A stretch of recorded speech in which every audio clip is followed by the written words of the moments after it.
Movie की शुरुआत में शाओलिन टेम्पल को दिखाया जाता है जहां एक छोटा सा लड़का साधु की जिंदगी बिता रहा होता है। इतू सा बच्चा और साधु, ऐसा भी होता है दोस्तों। खैर, इस नन्हे मुन्ने साधु का प्यारा सा नाम है शी और आज इसका कोई टेस्ट है, इसीलिए वो बुद्ध भगवान से प्रार्थना करके लौट रहा होता है। तब उसका एक सीनियर हवा में उड़कर उसको अटैक करने आता है और शायद यही उसका टेस्ट भी है। उस कमरे में एक अगरबत्ती जल रही होती है और उसके बुझने से पहले शी को अपना टेस्ट पूरा करना होगा। शुरू में तो शी बार बार झुककर उस सीनियर के अटैक से बच जाता है, लेकिन जब सीनियर को अटैक करने की उसकी बारी आती है तो वो पहले उसको सॉरी कहता है और हवा में घूम घूम कर सीनियर पर किक्स की बरसात कर देता है। पलक झपकते ही वो सीनियर पर एक बड़ा बास्केट डालकर उसको लॉक कर देता है। फिर वो बांस की लंबी लकड़ी निकालता है और दूसरे सीनियर को अटैक करता है। अब इस सीनियर के पास एक नहीं दो तलवारें हैं। वो दोनों तलवारों से शी की लकड़ी को काटने की कोशिश करता है, लेकिन लगता है शी डिफेंस में भी माहिर है और वो अपनी लकड़ी को घुमा घुमा कर सीनियर की दोनों तलवारें नीचे गिरा देता है और इस तरह दूसरा सीनियर भी हार जाता है। अब आखिर में एक सुपर सीनियर साधु उससे मुकाबला करता है। वो एक सीप फेंकता है जो दीवारों से टकराकर वहां के आईने को घुमा देता है। सूरज की रोशनी इस आईने में लगकर सीधे शी की आंखों में लगती है और उसे जलन भी होती है, लेकिन उसे भी सहन करके वो छड़ी लेकर भागता है। तभी सुपर सीनियर एक छलांग मारकर शी को उठाकर फेंकता है। शी सुपर सीनियर से भी हार नहीं मानता। सुनिए सुपर सीनियर जी, मुझे आपका टकला सर बहुत पसंद आया। ये कहकर शी उसे डाइवर्ट करता है और उसकी छाती पर एक तगड़ा किक मारता है और फोर्स के कारण वो पिलर पर जाकर टकराता है और ठीक उसी वक्त अगरबत्ती बुझ जाती है और इस तरह शी इस टेस्ट में पास हो जाता है और इसी खुशी के साथ वो सर उठाकर बाहर चला आता है। इस टेस्ट में उसको 88% मार्क्स मिले थे। उसके मार्क्स देखकर गुरुजी कहते हैं कि और 2 मार्क्स ले आते तो कितना अच्छा होता। उस जमाने में तो मेरे 90% मार्क्स आए थे। अब दरअसल 3 साल की उम्र में शी के माता पिता उसको छोड़कर यहाँ गए थे और 4 साल से शी यहीं पर पल रहा है। फिर उसके गुरुजी उसको आगे पढ़ाई के लिए दूसरे शहर भेजते हैं और साथ ही उसे एक रिकमेंडेशन लेटर भी देते हैं। शी बहुत ही खुशी से लेटर ले लेता है और भागकर बस में चढ़ जाता है। अब शी शहर जाने वाला है। अगले शॉट में एक 15 साल के लड़के को दिखाते हैं जिसका नाम लिन है। ये स्कूल के टेक्वांडो क्लब का चीफ है और टेक्वांडो फाइट में बिल्कुल एक्सपर्ट भी है। नाम सुनकर घबराइए मत, टेक्वांडो भी कराटे जैसा एक मार्शल आर्ट है। इस क्लब की मैनेजर जिया नाम की एक खूबसूरत लड़की है। लिन की छोटी बहन और जिया का छोटा भाई इस स्कूल में 4th क्लास में पढ़ते हैं। क्लब की मैनेजर होने के नाते वो लिन की फाइट वीडियोस को देखकर उसे इम्प्रूव करने की टिप्स देती रहती है। ये सारा तमाशा देखते हुए उसका गोल मटोल भाई स्नैक्स खा रहा होता है। तब उसका पिता वीडियो कॉल करता है। वो एक बहुत ही बिजी साइंटिस्ट है और ज्यादातर लैब में ही रहता है और इस बात को लेकर जिया बहुत ही नाराज होती है। पिता हमेशा लैब में काम करता रहता है और जिया ही अपने छोटे भाई की देखभाल करती है। अब कॉल में जिया का पिता कहता है कि मैंने एक पार्सल भेजा है जो मेरा बहुत ही इंपॉर्टेंट आविष्कार है, तुम्हें उसको संभाल कर रखना होगा। तब कोई दरवाजा खटखटाता है। जिया दरवाजा खुलकर देखती है लेकिन वहाँ पर कोई नहीं होता। फिर वो जरा नीचे देखती है तो छोटा शी वहाँ खड़ा होता है। उसके गुरुजी ने उसे इसी एड्रेस पे जाने को कहा था। अब शी की जिम्मेदारी भी जिया पर आ जाती है। जिया को देखते ही शी प्रणाम दीदी कहकर बड़ी इज्जत से नमस्ते करता है और जिया इंप्रेस होकर उसको अंदर ले आती है। उसी वक्त लैब में कुछ गुंडे घुसकर जिया के पिता को मारने लगते हैं, लेकिन जिया ये सब नहीं देख रही होती है। गुंडों का बॉस उससे खिलौने के बारे में पूछता है। लगता है वो बहुत ही कीमती खिलौना है। तब वे लैब की सीसीटीवी फुटेज को देखकर जान जाते हैं कि उसने किसी को एक पार्सल भेजा था और ये जानकर बॉस अपने 2 आदमियों को उस पार्सल की तलाश में भेजता है। यहाँ जिया अपने भाई के कमरे में शी को भी जगह देती है। फिर वो लिन का फाइट वीडियो देखने चली जाती है। तब शी भी वहाँ आकर वीडियो देखने लगता है।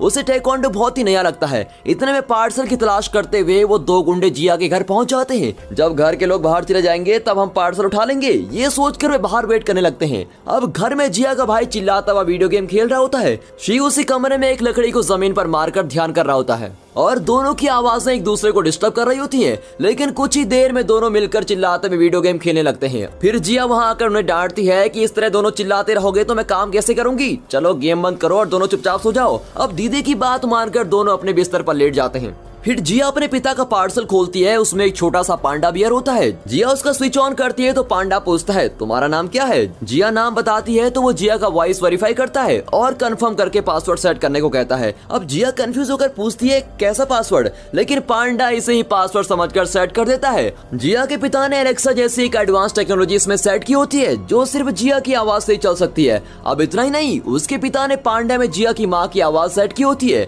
जिया की माँ कुछ साल पहले गुजर गई थी। पांडा को माँ की आवाज में बोलते देख जिया बहुत ही खुश हो जाती है और कहती है मॉम आई मिस यू। पांडा से जवाब आता है आई मिस यू टू जिया। अगली सुबह जिया दोनों बच्चों को तैयार करके स्कूल लेके जाती है। तब गुंडे उन्हें बाइनोकुलर से देख रहे होते हैं। पांडा बियर्ड जिया के बैग से कीचेन की तरह लटक रहा होता है। तब दोनों में से एक बेवकूफ गुंडा पांडा को चुराने जाता है। स्कूल के रास्ते में ये तीनों लिन और उसकी बहन से मिलते हैं। लिन जिया को लंच बैग देता है और बदले में जिया उसको फाइटिंग के टिप्स देती है कि तुम्हें इस तरह डिफेंस करना चाहिए, ऐसे मूव करने चाहिए वगैरह वगैरह। अब सच तो यह है कि जिया को लिन पर पर क्रश है और बड़े प्यार से उससे बातें करती है। फिर वो शी को उससे इंट्रोड्यूस करवाती है। तब वो गुंडा धीरे से आकर पांडा को चुरा ले जाता है, लेकिन शी उसको देख लेता है और लगातार कई समरसॉल्ट्स करके उसको मार गिराता है। और ये देखकर लिन को शी के अंदर का फाइटर नजर आता है। फिर वो उस गुंडे को एक तगड़ा किक मारता है और पीछे से शी उस पर अटैक करता है। अब इस तरह दोनों तरफ से मार खाकर वो बेवकूफ नीचे गिर जाता है। डर के मारे वो लिन को पांडा तो दे देता है, लेकिन चालाकी से उसे खींचकर भाग जाता है। अब शी और लिन उसको चेज करते हैं और बिल्डिंग पर जंप करके दोनों तरफ से लॉक कर देते हैं। अब इनसे बचने के लिए वो नीचे कूद जाता है और जिया उसे कचड़े के ड्रम में फेंक देती है। जिया का भाई उससे पांडा छीन लेता है और ड्रम को सड़क पर लुढ़का देता है। गुंडा इन लोगों से कहता है कि पूरा परिवार लड़ाकों से भरा हुआ है, तो हम गुंडे अपना धंधा बंद कर दें क्या? और ये कहकर वो भाग जाता है। अब अपना पांडा वापस लेकर जिया बहुत ही खुश हो जाती है। अब शी अपनी क्लास में जाता है और टीचर स्टूडेंट से कहती है कि ये शी है और ये मामूली स्टूडेंट नहीं है, बल्कि शाओलिन टेम्पल का एक साधु है। और ये जानकर स्टूडेंट उससे सवाल करने लगते हैं कि क्या तुम बॉक्सिंग जानते हो या फिर कुंफू जानते हो? क्या तुम भविष्य में शादी करोगे?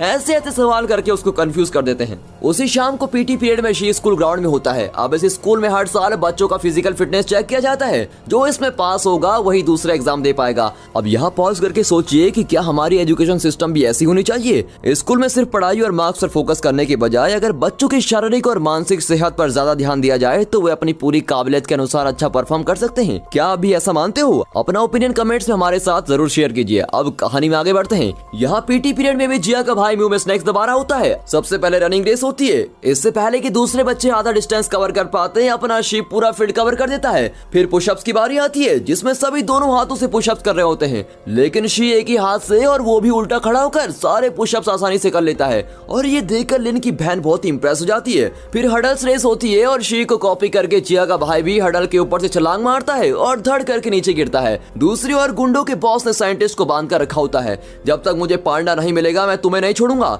ये कहकर वो साइंटिस्ट को धमका रहा होता है। लेकिन उसके बेवकूफ आदमी पांडा को ढूंढने के बजाय रोज नया बहाना ढूंढ रहे थे। यहाँ स्कूल में शी जिया के भाई से कहता है, मैं तुम्हें रोज ट्रेनिंग दूंगा और तुम आसानी से फिजिकल फिटनेस टेस्ट को पास कर सकोगे। यूं ही बातें करते हुए वे स्कूल स्टेडियम की ओर जाते हैं। वहाँ लिन प्रैक्टिस कर रहा होता है और शी का बड़ा मन करता है कि वो भी लिन के साथ फाइट करे। उस रात वो दोनों गुंडे फिर अपनी कार में जिया के घर के बाहर वेट कर रहे होते हैं। एक आदमी पिछले दिन बच्चों से पिट चुका था और बैंडेज लिपट कर बैठा होता है। अब दूसरा गुंडा घर में घुसने की कोशिश करता है, लेकिन बाहर की कांटली झाड़ियों में गिरकर घायल हालत में लौट जाता है। घर में शी ली का फाइटिंग मेथड प्रैक्टिस कर रहा होता है। तभी दोनों जोकर गुंडे अंदर आते हैं। उन्हें आते देख शी छुप जाता है और चीजें उधर उधर फेंक कर उनको कंफ्यूज करता है। फिर बाहर निकालकर उनके मुंह और पेट पर बारंबार किक करता है। आवाज सुनकर जिया नीचे आती है और दोनों गुंडे वहाँ पड़ा हुआ कोई पुराना पांडा उठाकर भाग जाते हैं। अब जिया के आते ही शी कहता है, दीदी यहाँ वो चोर आए थे, लेकिन मैंने अकेले उन्हें मारकर भगा दिया। अब जिया उसकी बात को मजाक समझकर कहती है, बहुत कहानी हो चुकी है, चल अब सो जा। और ये कहकर वो ऊपर चले जाती है। यहाँ गुंडों का बॉस टेंशन में होता है, क्योंकि ये दोनों गधे जो खिलौना लाए थे वो बिल्कुल नकली था। वो साइंटिस्ट का बनाया हुआ पांडा नहीं था,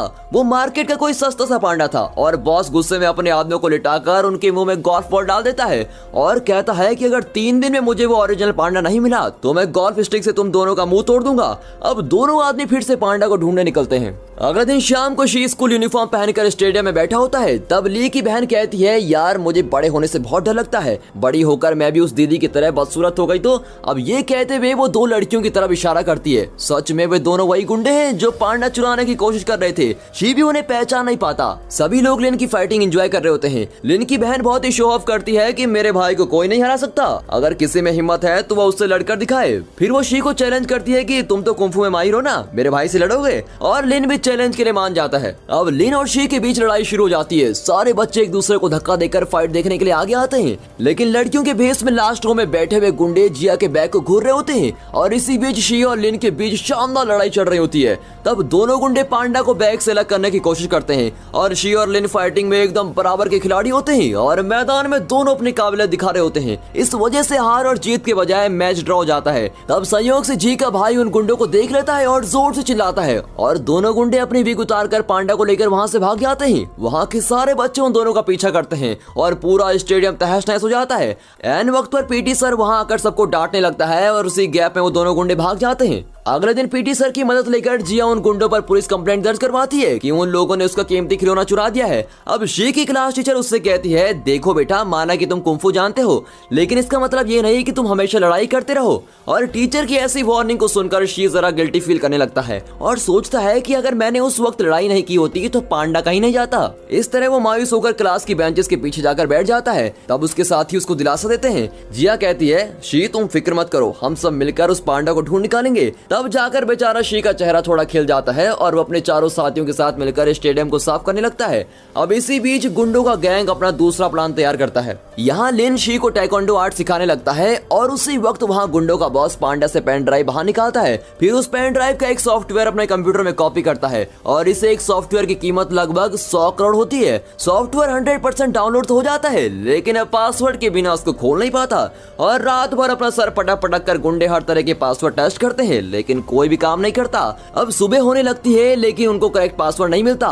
बॉस अब टेंशन में आकर बड़बड़ाने लगता है कि वो कैसा पासवर्ड होगा और वो ये नहीं जानता कि कैसा पासवर्ड ये सॉफ्टवेयर का पासवर्ड है जो जिया ने अनजाने में सेट कर दिया था। अब टेंशन में वो साइंटिस्ट को पीटने लगता है और पूछता है, बताओ कि इसमें तुमने किसकी आवाज से पासवर्ड सेट किया है? उस आवाज के बिना ये सॉफ्टवेयर नहीं खुलेगा, बता दो वरना लेने के देने पड़ जाएंगे। लेकिन साइंटिस्ट अपना मुंह नहीं खोलता। तब साइंटिस्ट को उसकी बेटी जिया का वॉइस मैसेज आता है कि पापा आज रात मेरी बर्थडे पार्टी है, कम से कम आज तो घर आ जाइए। अब बॉस कहता है कि मुझे लगता है तुमने अपनी बेटी के वॉइस में ही पासवर्ड सेट किया होगा, तुम्हारे बदले मैं तुम्हारी बेटी की पार्टी में चला जाऊंगा। और ये कहकर वो साइंटिस्ट के फोन से जिया को मैसेज करता है कि जरूर आऊंगा बेटी। फिर वो फोन लेकर निकल जाता है। यहाँ जिया के साथ ही उसके लिए गिफ्ट खरीद रहे होते हैं। तब लिन की नजर पांडा वाली की चेन्स पर पड़ती है जो उसे जिया के खोए हुए पांडा की याद दिलाते हैं। घर में जिया पार्टी की तैयारी कर रही होती है। तब उसे उसके पिता का मैसेज आता है कि बाहर आओ, तुम्हारे लिए एक सरप्राइज गिफ्ट है। और वो खुशी खुशी बाहर आती है, लेकिन गुंडे उसको किडनैप कर लेते हैं। अब एन वक्त पर उसके साथ ही आ जाते हैं और उसके पीछे भागते हैं। एक टकला गुंडा उन्हें मारता है और गाड़ी लेकर वहाँ से निकल जाता है। शी और लिन साइकिल में उस गाड़ी का पीछा करते हैं और जिया का भाई भी उनके पीछे हाँफता हुआ भाग रहा होता है। ली की बहन पुलिस को कॉल करके बताती है कि गुंडे मेरे दोस्त की दीदी को उठा ले गए हैं। उसके अलावा अब जिया के बाकी साथी साइंटिस्ट की लैब में पहुंच जाते हैं। वहाँ बॉस से कीमती सॉफ्टवेयर खरीदने के लिए एक व्यापारी आया होता है। तब गुंडे जिया को वहाँ ले आते हैं और डर के मारे वो चिल्लाने लगती है। उसकी गर्दन पर चाकू रखकर बॉस उसको धमकाता है कि चुपचाप अपनी आवाज में सॉफ्टवेयर का पासवर्ड बोल दे। लेकिन जिया कहती है, मैं नहीं जानती, मुझे नहीं पता कि वो कैसा पासवर्ड है और कैसा पासवर्ड, ये दोनों शब्द उसकी आवाज में सुनकर सॉफ्टवेयर अनलॉक हो जाता है। तब जाकर सबको पता चलता है कि कैसा पासवर्ड ही पासवर्ड है। इस बेकार से पासवर्ड के लिए लोग रात भर सर पटक रहे थे। अब जिया का भाई पुलिस को फिर से फोन करके इन गुंडों की लोकेशन बताता है। तब एक गुंडा मूत्र विसर्जन करने उस तरफ जाता है और लिन एक किक में उसको फ्लैट कर देता है। दूसरी ओर शी एक गुंडे को मार गिराता है। तब जिया का भाई छुपते छुपाते अंदर घुसता है और बॉस उस सॉफ्टवेयर को बेचने की तैयारी कर रहा होता है। तब टकला और गुंडा आदमी बाहर निकलता है और उसे अटैक करने के लिए लिन तैयार खड़ा होता है। जिया का भाई अंदर जाकर एक बहुत ही स्मार्ट काम करता है। सॉफ्टवेयर खरीदने के लिए व्यापारी ने कंप्यूटर में बॉस का नाम और अकाउंट नंबर सेट कर दिया होता है और उसे पैसे ट्रांसफर करने वाला होता है। तभी जिया का भाई दबे पांव वहां जाकर बॉस के अकाउंट नंबर की जगह एक अनाथ आश्रम का अकाउंट नंबर डाल देता है। लेकिन इस बात से अनजान व्यापारी एंटर प्रेस कर देता है और पूरे पैसे आश्रम में चले जाते हैं, पूरे 100 करोड़। बॉस अब टेंशन में हो जाता है कि अरे माल अब तक क्यों नहीं ट्रांसफर हुआ। इतने में वो जिया के भाई को देख लेते हैं और उसके कान खींचकर लेके आते हैं। तभी शी आगे के दरवाजे से अंदर आता है और व्यापारी के बॉडीगार्ड्स को मार मार कर फ्लैट कर देता है। इसी बीच जिया और उसका भाई अपने पापा के हाथ खोल देते हैं। इन सब के बीच व्यापारी उस सॉफ्टवेयर को किसी भी तरह चुराने की कोशिश करता है और पैसे ट्रांसफर न होने की वजह से बॉस व्यापारी के आदमियों से भिड़ जाता है। वे कहते हैं, पर हमने तो पैसे भेज दिए हैं। बॉस चिल्लाता है कि पैसे मेरे अकाउंट में नहीं है, तुम 100 करोड़ का चूना लगाओगे मुझे। ये कहकर वो उनसे लड़ने लगता है। अब व्यापारी के गार्ड्स बॉस को अटैक करने लगते हैं। उनसे बचकर बॉस पेन ड्राइव को एक पेटी में लेकर भाग जाता है और शी उसको चेस करता हुआ बाहर आता है। वहाँ वो टकला गुंडा लिन को उठाकर पटक देता है और इन्हें अटैक करने के लिए बिल्कुल तैयार खड़ा होता है। इतने में लिन और शी मिलकर उसको अटैक करते हैं। यहाँ साइंटिस्ट जिया और उसका भाई बॉस को चेस करते हैं और एक जगह वो लॉक हो जाता है। फिर तीनों मिलकर उसको खूब पीटते हैं। टकला गुंडा शी और लिन से लड़ रहा होता है और शी हवा में उड़कर बैक शॉट में उसको एक किक मारता है। लिन भी छलांग मारकर अपने दोनों पैरों से उस गुंडे का गला घोंटता है है और वो स्पॉट पर ही फ्लड हो जाता है। अब हमेशा की तरह पुलिस रेड में पहुंचती है और बॉस और व्यापारी दोनों की टीम को अरेस्ट करके लेके जाती है। साइंटिस्ट का आविष्कार फिर उसी के पास लौट जाता है और पूरी फैमिली एक हो जाती है। अब इस आविष्कार की रक्षा करने के लिए वो सभी बच्चों को डिनर पार्टी देता है और बच्चों से प्रॉमिस करता है कि अब मैं काम के नाम पर तुम लोगों से अलग नहीं रहूंगा, तुम लोगों के साथ ज्यादा टाइम बिताऊंगा। अगले शॉट में स्कूल का एनुअल डे फंक्शन होता है जिसमें बच्चों को प्राइज दिए जाते हैं और फिर वीरता का पुरस्कार शी और जिया के भाई को दिया जाता है जिन्होंने गुंडों का हिम्मत से सामना किया और पुलिस के हवाले कर दिया। इतना ही नहीं, प्रिंसिपल उन्हें इस बात की शाबाशी देता है कि उन्होंने दूसरे स्टूडेंट को भी मार्शल आर्ट सिखाया। फिर लिन को दिखाते हैं जो नेशनल लेवल टाइकोंडो कंपटीशन में हिस्सा ले रहा है। जिया, शी और उसके साथी उसको चीयर कर रहे होते हैं। लिन की शानदार परफॉर्मेंस के कारण वो कंपटीशन जीत जाता है और इसी के साथ दोस्तों ये मूवी यहाँ पर खत्म होती है। तो दोस्तों इस वीडियो को एक लाइक और चैनल को सब्सक्राइब जरूर कीजिए। आपके कमेंट्स हमारे लिए बेहद जरूरी है तो जरूर कीजिए और हाँ, साथ ही अपने फ्रेंड सर्कल में इस वीडियो को शेयर जरूर कीजिए। And finally thanks for watching.